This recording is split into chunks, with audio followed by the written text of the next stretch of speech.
Welcome students. So unit 1 la next 3 topics in the PPT la paaka porom. So first topic வந்து என்னன்னா protocol layering. So protocol layering அதுல protocol அப்படினா என்ன? So protocol அப்படிங்கிறது என்னன்னா ஒரு set of rules. So ஒரு set of rules தான் என்ன சொல்லுவோம் அப்படினா protocol அப்படினு சொல்றோம். So protocol is a set of rules that govern the data communication. So ஒரு communications effective இருக்கணும் அப்படினா ஒரு sender receiver அதில் உள்ள intermediate devices எல்லாம் என்ன rules follow பண்ணணும் for the effective communication. அதுதான் என்ன சொல்றோம்னா protocol அப்படினு சொல்றோம். So communication is simple இருந்தா we need only a simple protocol. So when the communication is complex we need a protocol at each layering, that is called the protocol layering. So basic idea வந்து என்னன்னா to divide the design into small pieces. So என்ன அப்படினா dividing the task between different layers, in which case we need a protocol at each layer, that is called protocol layering. So key elements of the protocols are syntax, semantics, timing. So benefits of protocol layering என்ன அப்படினா benefits of layering generally என்ன அப்படினு பார்த்தீங்கன்னா breaking unmanageable task into several smaller and manageable tasks. So it is like a divide and conquer approach. So second vandana each layer can be analyzed and tested independently of all other layers. So this is the benefits of protocol layering. So first subtopic enna nu pathina scenarios. So first scenario rendu scenarios irukku. So first scenario enna appadina communication is in the same language which can occur in only one layer. So communication same language nadakum ஒரு single layer நடக்கூடியதா நான் சொல்றோம் first scenario அப்படினு சொல்றோம். So second scenario ல ஒரு assumption சொல்றாங்க, that is Maria and Anne கடையில உள்ள communication அது 3 layers ல நடக்கும் அப்படிங்கறது தான் second scenario. So let's see the representation. So let's see the diagrammatic representation. So இதான் பார்த்தீங்கன்னா first scenario single layer protocol. So ஒரு Maria and Anne இருக்காங்க. So listen and talk. Here listen and talk. The communication will take place between the air medium. So in the first scenario the communication is so simple, that is the communication is in the same language which can occur in only one layer. இது 3 layer protocol. So first scenario first பார்த்துட்டு second scenario பார்ப்போம். So first scenario la என்ன சொல்லிருப்பாங்க, assume Maria and Anne are neighbors with a lot of common ideas. The communication is take place between one layer face to face in the same language அப்படினு சொல்லிருக்காங்க. ஓகேயா? So இங்க set of rules என்ன சொல்றாங்க அப்படினா Maria and Anne communication start பண்ணக்கு முன்னாடி they should greet each other. அதுக்கு அப்புறம் அவங்களோட vocabulary வந்து அவங்களோட level of friendshipக்கு confine இருக்கணும். Then they should refrain from speaking when the other party is speaking. So ஒருத்தர் பேசும்போது ஒருத்தர் லிசன் பண்ணணும். ஸோ இன்னொருத்தர் பேசுகிறாங்கன்னா ஆப்போசிட் பார்ட்டி என்ன பண்ண லிசன் பண்ணணும். So they should refrain from speaking when the other party is speaking. இதான் தேர்ட் ரூல். ஃபோர்த் வந்து என்ன அப்படின்னா each party knows that the conversation should be a dialogue, not a monologue. So monologue அப்படிங்கிறது என்னென்னா ஒரு professor ஸ்டூடெண்ட்ஸ்கிட்ட பேசுகிறத என்ன சொல்கிறோம், மோனோலாக் அப்படின்னு சொல்கிறோம். ஸோ நான் ஸ்டாப்பாக என்ன பண்ணுவாங்க, பேசிகிட்டே இருப்பாங்க. when they are suggested to ask questions அப்படின்னா மட்டும் தான் ஸ்டூடெண்ட்ஸ் ஆன்சர் பண்ணுவாங்க. ஸோ அதான் நான் சொல்கிறேன் மோனோலாக் கம்யூனிகேஷன் அப்படின்னு சொல்கிறோம். ஸோ ஃபோர்த்தில் வந்து என்ன சொல்லியிருக்கோம்னா each party knows that the conversation should be a dialogue. ஏன்னா Maria and Anne வந்து குட் நெய்பர்ஸ். ஸோ வந்து என்ன பண்ணுற கம்யூனிகேஷன் டயலாக் கான்வர்சேஷனாக பண்ணுறாங்க, not as a monologue. Fifth, they should exchange some nice words when they leave. So thank you, like that. Okay. So second scenario இப்போ. So second scenario தான் 3 layer protocol. So first scenario ல இந்த single layer protocol பார்த்தோம். Second scenario னா 3 layer protocol. So இங்க என்ன அப்படின்னா we assume that the Anne and Maria வந்து good friends னு சொல்லிட்டோம். So Anne வந்து என்ன பண்றானா ஒரு higher positionக்கு வேற கம்பெனிக்கு மூவ் ஆறாங்க, that is another branchக்கு மூவ் ஆறாங்க, that is far from Maria. But இந்த ரெண்டு ஃப்ரெண்ட்ஸும் still want to continue their communication and exchange their ideas. ஏன்னா they have come up with an innovative project to start a new business when they both retire. So இப்போ ஒரு innovative project பண்ண போகிறாங்க அப்படின்னா அவங்களோட ஐடியாஸ் வந்து என்ன பண்ணுறாங்க, ரெண்டு பேரும் ஷேர் பண்ணிக்கிறாங்க. எப்படி இந்த கான்வர்சேஷன் நடக்கு அப்படின்னா to the using the regular mail through the post office. So அவங்க ஐடியாஸ் வந்து வேறு யாரும் ரிவீல் பண்ணக்கூடாது அப்படின்னு நினச்சாங்க. அதான் என்னென்னா intruders. There is intruders யாரும் பார்க்க கூடாது அப்படினு. Intruders-னா யாரு? Someone who enters a place illegally. So they agree on a encryption or decryption technique. So encryption அப்படினா என்ன? Decryption என்ன? So encryptionங்கிறது ஒரு plain text-ஐ மத்தவங்க புரியாத மாதிரி cyber text-ஐ மாத்துறது encryption. Decryptionங்கிறது அதே cyber text-ஐ நமக்கு புரிஞ்ச ஃபார்மட்ல திரும்ப recoding பண்றத என்ன சொல்றோம்? Decryption அப்படினு சொல்றோம். So plain text-னா encryption to cybertext, decryption-னா cybertext to plain text. So அத fourth point சொல்லிருப்பாங்க. The sender of the letter encrypts to make it unreadable by an intruder. Okay? So receiver side-ல the letter வந்து decrypt to get the original letter. So இங்க communication வந்து takes place in 3 layers as shown in the figure, and Anne and Maria each have 3 machines that can perform the task at each layer. இதா second scenario. Next, principles of protocol layering. So ரெண்டு principle இருக்கு. First principle, if we want a bidirectional communication, we need to make each layer that can be able to perform 2 tasks, one in each direction. So 2 tasks, one in each direction என்ன அர்த்தம் அப்படின்னா, ஒருத்தர் பேசும்போது இன்னொருத்தர் listen பண்ணணும் இல்லையா? அதே மாதிரி ஒருத்தர் வந்து என்ன பண்றாங்க, என்கிரிப்ட் பண்றாங்கன்னா ஆப்போசிட் பார்ட்டி டீக்ரிப்ட் பண்ணுவாங்க. ஸோ ஃபர்ஸ்ட் லேயர் சென்ட் பண்ணுதுன்னா செகண்ட் லேயர் மெயிலை ரிசீவ் பண்ணும். ஸோ அதால் எக்ஸாம்பிள் சொல்லியிருப்பாங்க, the third layer task is to listen in one direction and talk in other direction. அதே மாதிரி செகண்ட் லேயர் என்ன பண்ணுன்னா, needs to be able to encrypt and decrypt. The first layer needs to send and receive mail. So second principle பார்த்தீங்கன்னா, the two objects under each layer at both sides should be identical. That is same இருக்கும். என்ன identical இருக்கும் அப்படின்னு பார்த்தீங்கன்னா, எப்போவுமே layer 3ல என்னவா இருக்கும், plain text லெட்டராக தான் இருக்கும். லேயர் 2ல அதோட கன்வர்ஷன் சைபர் டெக்ஸ்டாக இருக்கும். லேயர் 1ல பீஸ் ஆஃப் மெயிலாக இருக்கும். ஸோ அதோட ஐடென்டிக்கலை பற்றி சொல்கிறது என்னன்னா செகண்ட் பிரின்சிபல். ஸோ ஃபர்ஸ்ட் பிரின்சிபல்னா it performs the 2 opposite task one in each direction. Second பிரின்சிபலில் each layer at both side should be identical. So இதான் principles of protocol layering. Next அதோட லாஜிக்கல் கனெக்ஷன்ஸ் பார்க்குறோம். So this means that we have a layer to layer communication. So அங்கே Maria and Ann வந்து think that there is a imaginary connection at each layer through which they can send and the object created from that layer. So first layerல பார்த்தீங்கன்னா talk or listen, இதே மாதிரி layer 3ல என்னது listen or talk. அதே மாதிரி layer 2ல encrypt or decrypt, இங்க decrypt or encrypt. layer 1ல send mail, இங்க receive mail. So இதோட லாஜிக்கல் கனெக்ஷன்ஸ் என்னலாம்னா plain text, செகண்ட் லேயர்ல சைபர் டெக்ஸ்ட், தென் தேர்ட் லேயர்ல மெயில். ஸோ இதான் என்ன அப்படின்னா protocol layering.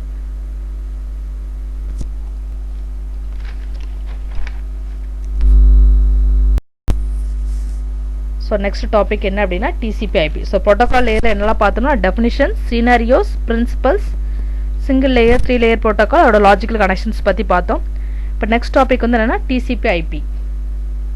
So TCP/IP அப்படிங்கிறது என்னது? It is a transmission control protocol and the internet working protocol. So TCP/IP, it is a protocol suite that is defines the set of protocols. Okay, yeah. So it defines how all the transmissions are exchanged across the internet. So it is a hierarchical protocol made up of interactive modules, each of which provides the specific functionality. So hierarchical அப்படிங்கிறது என்ன அப்படின்னா, ஒவ்வொரு lower level சர்வீசஸும் அதோட higher level சர்வீஸ்க்கு என்ன பண்ணும், set of சர்வீஸை provide பண்ணும். So it means that each upper level protocol is supported by the services provided by one or more lower level protocol. So இதான் TCP/IPயோட layers. That is physical, data link, network, transport, application. So layered ஆர்கிடெக்சரில் அதோட communication பற்றி சொல்லியிருப்பாங்க. ரெண்டு diagram இருக்குது. That is source host, destination host, அப்புறம் கீழே communication from A to B எப்படி இருக்குது அப்படிங்கிற diagrammatic representation. So first diagram என்ன சொல்லியிருக்காங்கன்னு பார்த்தீங்கன்னா, the two host வந்து என்ன, சோர்ஸும் டெஸ்டினேஷன் தான் இங்கே 2 host அப்படின்னு சொல்கிறோம். ஸோ இங்கே சோர்ஸும் டெஸ்டினேஷனும். ஓகேயா? So the 2 host involved in all the 5 layers, the source host need to create a message in the application layer and send it down the layers so that it is physically sent to the destination host. So சோர்ஸ்லேருந்து ஒரு application layer மூலமாக மெசேஜை create பண்ணி transport, network, data link, physical வழியாக என்ன ஆகுது, switches, router வழியாக travel ஆகி டெஸ்டினேஷன் மிஸ்ல உள்ள பிசிக்கல் லேயருக்கு ரீச் ஆகும். அங்க இருந்து என்ன பண்ணும் அப்ளிகேஷன் லேயருக்கு அது மூவ் பண்ணும். ஓகேயா, then two host ஓட கம்யூனிகேஷன் சொல்றோம். So destination host needs to receive the communication at the physical layer and then deliver it through the other layers and finally the application layer. So the router is involved in என்ன அப்படின்னா first 3 layers என்ன இருக்கும், router involve ஆயிருக்கும். transport and application layerல router functionality கிடையாது. So இங்க தான் என்ன routing வந்து involve ஆயிருக்கும், that is first 3 layers. So link layer switch எங்கெல்லாம் involve ஆயிருக்குன்னா one data link and the physical layer. So இதான் அந்த diagramல நீ சொல்ல வேண்டிய points. So second diagram பார்த்தீங்கன்னா இங்க என்னெல்லாம் இருக்குன்னு 5 communicating devices இருக்கு அப்படின்னு சொல்லியிருப்பாங்க. என்னெல்லாம் பார்த்தீங்கன்னா source host, link layer switch, router, link layer switch 2, then destination host.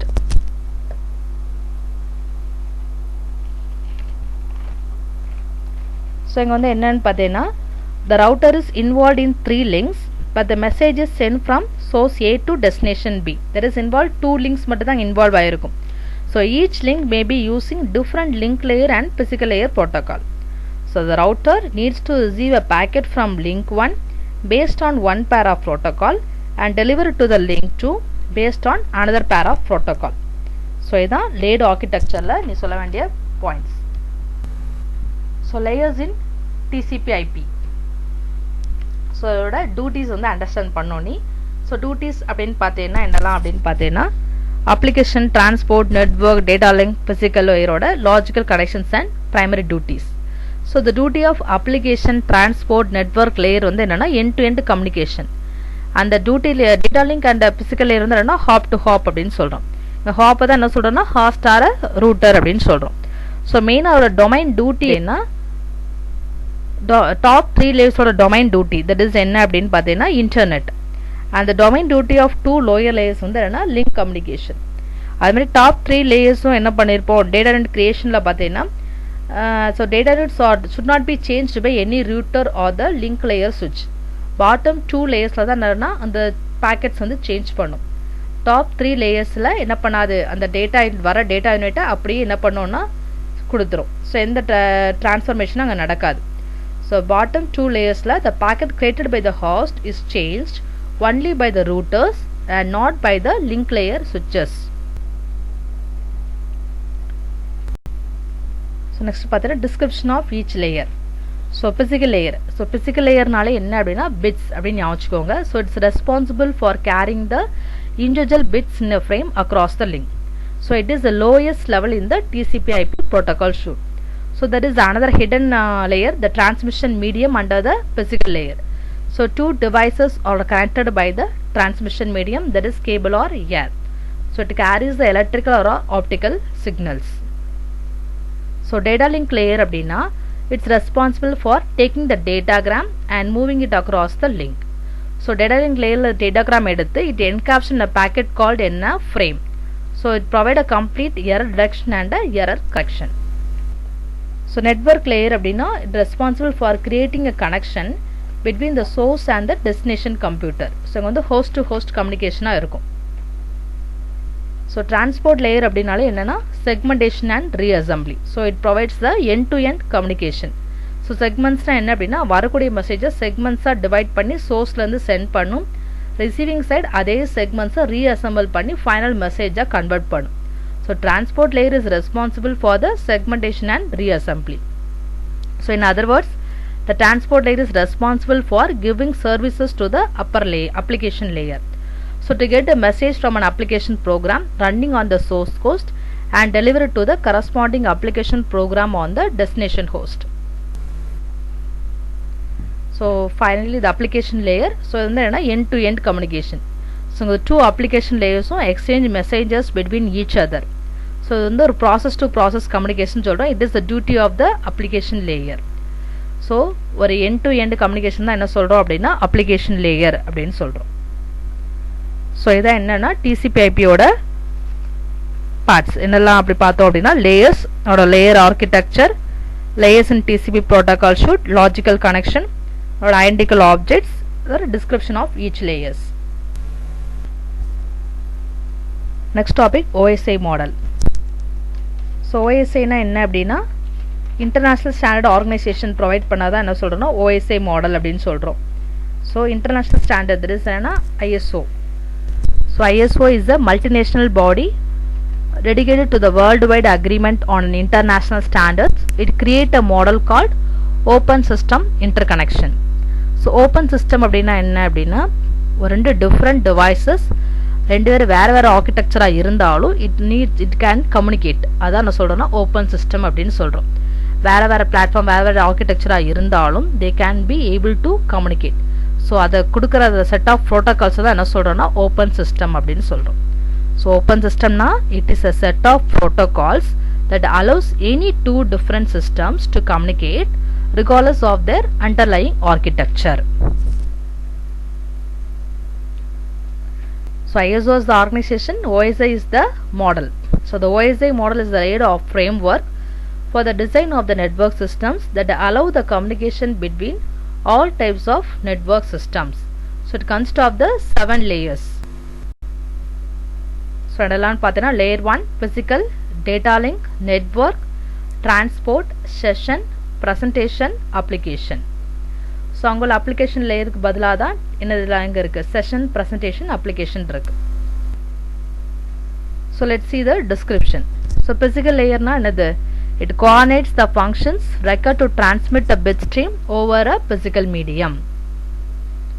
Data link layer அப்படிங்கிறது transmitting a group of bits from the physical layer without any error to the adjacent node. So in the stage it adds the என்ன அப்படின்னா header and trailer information. So which contains the என்ன அப்படின்னா source and destination addresses and other control information. So network layer it ensures the successful delivery of the packet to the destination node. It is responsible for the logical addressing and routing. So transport layer na responsible for the source to destination, that is end-to-end delivery of the entire message, and network layer is responsible for the end-to-end delivery of the individual packets. So ரெண்டுக்கு difference இதுதான். transport layerங்கிறது என்ன பண்ணா end-to-end delivery of the entire message, network layerங்கிறது responsible for the end-to-end delivery of the individual packet. okay so இங்க சொல்லிருக்காங்க பாருங்க, transport layer is responsible for a segmentation and reassembly, flow control and error control. Next session layer ingiradhu to establish and maintain the synchronizations, the interaction between the two communicating devices. That is rana ஒரு session host நம்ம enable பண்ணி close பண்றோம்ல, அதே மாதிரி ஒரு synchronization between the two devices, start and end. அதுதான் நான் சொல்றேன்னா session layer. Presentation layer அப்படின்னா when two hosts are communicating each other, they might be using a different coding standards and character sets for representing the data internally. So it performs the translation, encryption and compression between these devices. Next application layer is topmost layer. So it provides the user interface for the network applications such as email, remote file access and transfer, shared database management and other types of distributed information services. So any difference na two layers session and presentations are missing from the TCP/IP protocol should. The application layer in TCP/IP is usually considered to be the combination of the three layers in the OSI model. So idadoda TCP/IP OSI model oda representation. The OSI model oda three layers வந்து replaced with the application, presentation and session. Thank you.